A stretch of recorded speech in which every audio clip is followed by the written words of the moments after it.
കൊട്ടാരത്തിലെ എണ്ണമറ്റ കോണിപ്പടികളിൽ കയറിയും ഇറങ്ങിയും അവൻ 2 മണിക്കൂർ കഴിച്ചു കൂട്ടി. പക്ഷെ മനസ്സ് മുഴുവൻ ആ സ്പൂണിലായിരുന്നു. എണ്ണ തുളുമ്പിപ്പോകരുതല്ലോ. 2 മണിക്കൂറിന് ശേഷം അവൻ ജ്ഞാനിയിരുന്ന മുറിയിൽ തിരിച്ചെത്തി. അദ്ദേഹം അവന്റെ നേരെ തിരിഞ്ഞു. എല്ലാം നടന്നു കണ്ടില്ലേ? നമ്മുടെ ഉദ്യാനം എങ്ങനെ?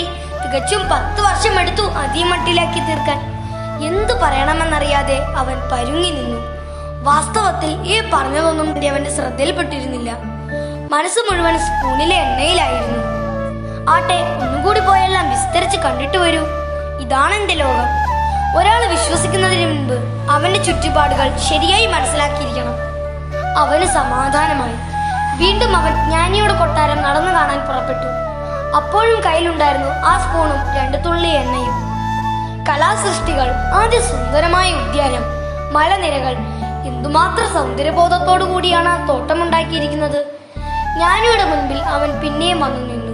കണ്ട കാഴ്ചകളെല്ലാം വിശദമായി തന്നെ അദ്ദേഹത്തെ പറഞ്ഞു കൽപ്പിച്ചു.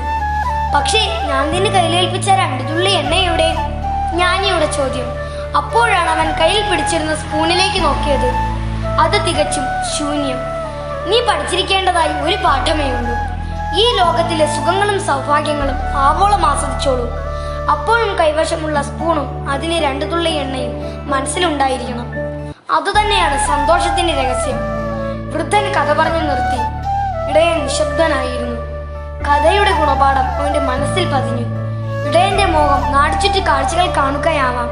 ആയിക്കോട്ടെ, അപ്പോഴവന്റെ കണ്ണ് സ്വന്തം ആട്ടിൻകൂട്ടത്തിൽ മേൽ തന്നെയായിരിക്കണം.